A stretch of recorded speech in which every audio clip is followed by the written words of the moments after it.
وانا هفضل لسه لحد لما فوجئ ابص الاقي نفس ابني جات له جلسه وياخد حكم مثلا في حاجه هو ما عملهاش. اه طبعا. الحلقة مذاعة، حضرتك موافق بالإذاعة؟ مفيش مشكله. طيب تمام، اتفضل، أنا سامعاك. والله هي المشكله كلها بخصوص شركه موبينيل او شركه اورانج بالمعنى الاصح. مالهم تمام. بقى؟ مم. بص حضرتك، هو انا كنت قاعد في البيت، فوجئت فوق في محضر جاي لابني، واخد بال حضرتك، فقالوا لنا بكره المفروض تروحوا النيابه. تمام. اه. فرحنا النيابه حضرتك عشان نستعلم ايه الموضوع المحضر ده. ففوجئنا بصينا قالوا لنا ده الرقم، في رقم بتاع ابنك رقمه كذا كذا كذا كذا. المهم، طب ده الرقم ده عمل ايه حضرتك؟ قال لي ان هو اتصل بواحده ست وطلب منها 3200 جنيه في مقابل ان هو يدخلها معاش ونصب عليها يعني. اه. انا كان معايا ابني موجود انا كان معايا ابني موجود معايا، فبقول له انت تعرف حاجه عن الرقم ده؟ وطبعا قال لا انا ما اعرفش حاجه عنه. مم. تمام. تمام. فالمهم خدنا رقم المحضر وصورنا المحضر وطلعنا على شركه موبينيل عشان نستفسر عن الرقم ده باسم مين. رحنا استفسرنا عن الرقم، ففوجئت بصيت لقيته ان هو موجود باسم ابني. ما هو مش الرقم حضرتك اوريدي عارفه ان هو مع ابنك؟ لا مش معاه. مش معاه ازاي؟ المشكله ان هو مش معاه الرقم ده. ما انا اه. اقول لحضرتك. مم. فالمهم استفسرنا عن الموضوع، لقينا الرقم باسم ابني. اه. تمام. فلما لقينا الرقم باسم ابني فعملنا انكار بالرقم. فطبعا خدت رقم الست اللي هي اللي اتنصب عليها وتواصلت معاها، اه. فقالت لي إن في واحد اتصل بيها على الرقم ده. الكلام ده كان يوم 20/11/23. تمام. فتواصلت معاها، فالمهم إن هي الست مش معترضة إن هي تتنازل في مقابل إن هي تاخد الفلوس. اه. تمام. مم. وأنا ممكن أديها الفلوس، ما فيش مشكلة، بس هي المشكلة مش في كده. ما هو الله اعلم نصب على كام واحد اصلا، والخط ده مع مين أيوه ده اللي أنا اساسا، بتكلم فيه. والموضوع كبير. اه. فلما تواصلنا مع شركة موبينيل قالت لنا إن الرقم ده واحد اشتراه من حتة اسمها طنان، من العربيات اللي بتقف في الشارع. اه. تمام. مم. فطبعا ابني لاجل الظروف بتاعته والصدف بتاعته، فوجئنا بصينا لقيناه كان عامل حادثة في نفس التاريخ. يعني لو التاريخ مثلا يوم 20/11، ابني كان عامل حادثة. تمام. وكان قاعد في البيت في التوقيت ده.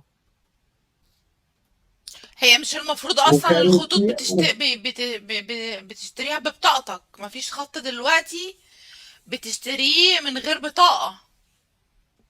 ما هو ده اللي انا بتكلم فيه. طب. انا دلوقتي عشان اروح شركه اتصالات او موبينيل او فودافون مم. بشتري خط، فبيشوفوا بطاقتي الاصليه. تمام. وبيكتبوا عقد وبناء عليه بمضي عليه. بالظبط. تمام. اه. الحاجه دي بتاعتي انا، خلاص انا اللي ماضي عليه.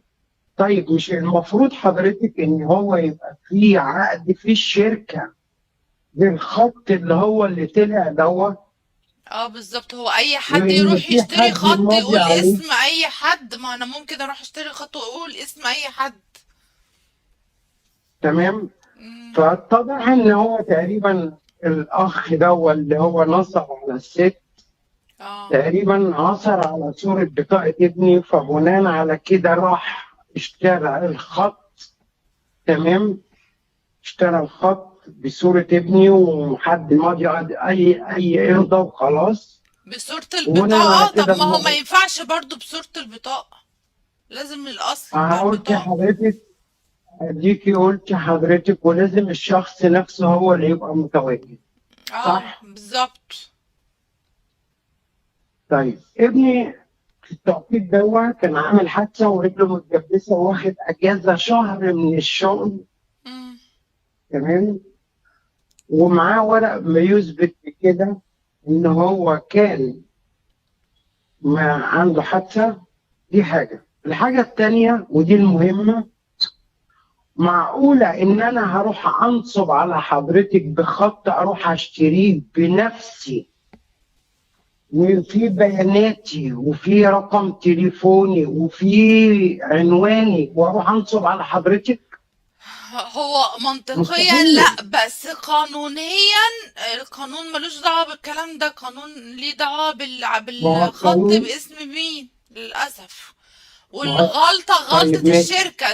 انت ازاي بايع خط بصورة بطاقة والشخص اللي قدامك غير اللي في الصورة اصلا كمان؟ يعني يا ريتها صورة البطاقة والشخص اللي قدامك هو اللي في الصورة.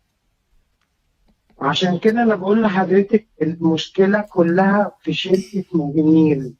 ازاي تطلع خط بصوره بطاقه مثلا مم. او ببيانات وصاحب الشأن مش موجود. تمام. طب انت ما وبعدين في انت حاجه الكلام يعني. ده حضرتك قلته للشركة او المحامي بتاع حضرتك قاله للشركة؟ ده انت اللي المفروض تقاضيهم على فكرة.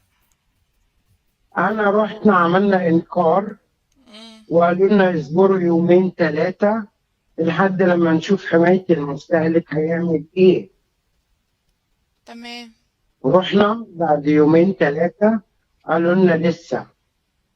وانا هفضل لسه لحد لما افوجئ ابص الاقي نفس ابني جات له جلسه وياخد حكم مثلا في حاجه هو ما عملهاش. اه طبعا. فدي حاجه مشكله كبيره. وبعدين انا اقول لحضرتك حاجه كمان، يعني المشكله في ايه؟ ان مم. ابني حصلت له حادثه ومدبس رجله في البيت. تمام. ومعانا اوراق بتثبت كده. ازاي ان هو هيروح طبعا وهيشتري الخط باسمه؟ طب ما كان اشتراه من اي حته تانية جنبينا. ما فرقش المكان، مش هيفرق هو جايبه منين. اه ما هو كده كده هيطلع باسمي. ط- ما- انا هروح. معلش، طب ايه اللي انا خلاني عايزه ادخل اعرف بس لهم؟ صورة بطاقة ابنك كانت واقعة منه يعني ولا كانت ضايعة؟ ان اللي اشترى الخط ممكن بصورة يكون مثلا بطاقته معلش اشتراها كان ازاي؟ مم. ممكن يكون بيجدد الرخصه بتاعت المكنه. ممكن تكون وقعت منه صوره بطاقه. تمام. ممكن يكون مثلا بيقدم على شغل وقعت منه صورة بطاقة. ممكن تكون وقعت منه في الشارع حد خدها لقاها. ممكن يحصل أي موقف يعني. فما يشفعش إن ممكن أعرف هي وقعت فين ولا وقعت إزاي. حد صاحبه من صحابه مثلا إن هم مثلا عمل موقف زي كده ما أعرفش. الله أعلم. المهم كمان في حاجة تانية حضرتك عاوز أبلغها لحضرتك. اتفضل. الست اللي هو اللي اتصل بيها الشخص التاني دوت، مش دي اكيد تبقى رسالة مسجلة؟ يعني ايه رسالة مسجلة يعني؟ إيه لا يعني يعني مش مثلا شرط، لا طبعا مش يعني شرط، لا مش شرط تبقى رسالة يعني مسجلة. يعني لو هو اتصل بيها مش ممكن يجيبوا الصوت بتاع الاستاذ اللي اتصل بصوت ابني اذا كان هو ولا مش هو؟ ممكن تكون رسالة مثلا مسجلة في الشركة نفسها. لا، ما هو الشركة ما بتسجلش المكالمات. هي الشركة هتسجل المكالمة ليه طالما صاحب الخط او صاحب المكالمة نفسه مش هو اللي مسجل المكالمة؟ يعني اللي بيسجل المكالمة صاحب المكالمة، سواء الست او الطرف التاني. لكن الشركة هتسجل مكالمات الناس دي كلها ليه؟ لا طبعا مش هينفع. هو ما قلت ممكن اصلا يعني. يعني هي اصلا اساسا في القصة دي كلها اللي غلطان الست.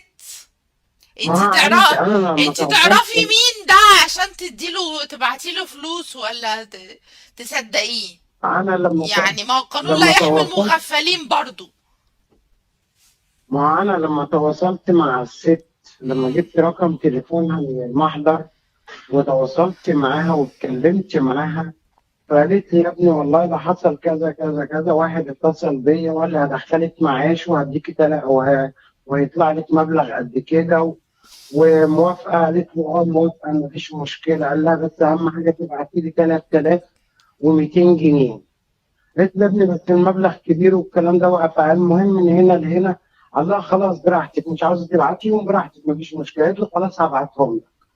مم. نزلت السوبر ماركت تقريبا او نزلت كشك، فالمهم ايه، قالت له حول لي المبلغ دوت لواحد قال لي كذا كذا. المهم الراجل راح محول لها ايه، المبلغ على كلامها.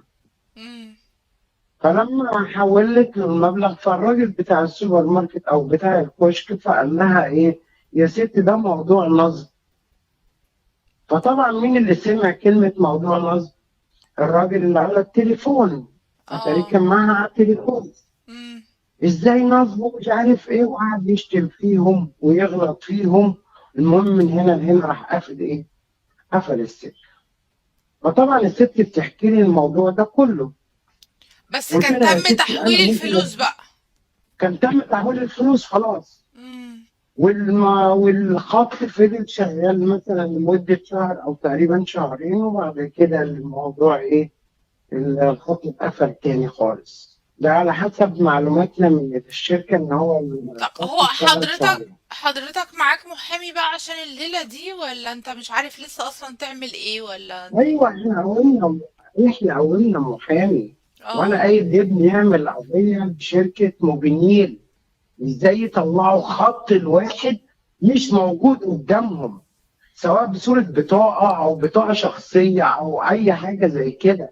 وفين بالظبط. العقد اللي طلع بيه الخط؟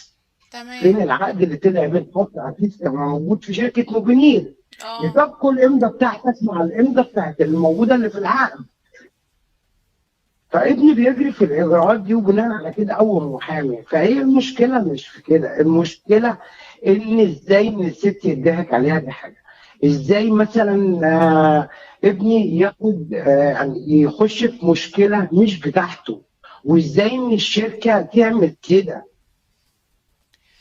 لا، هو النصب دلوقتي بقى عالمي بهذه الطريقة. زي الحوار برضو بتاع البنوك، ابعت لنا بياناتك عشان طيب لازم نجدد البيانات. ناس كتير قوي للأسف للأسف اتنصب عليها بطرق مختلفة، للأسف. يا فندم، طب يعني أبوك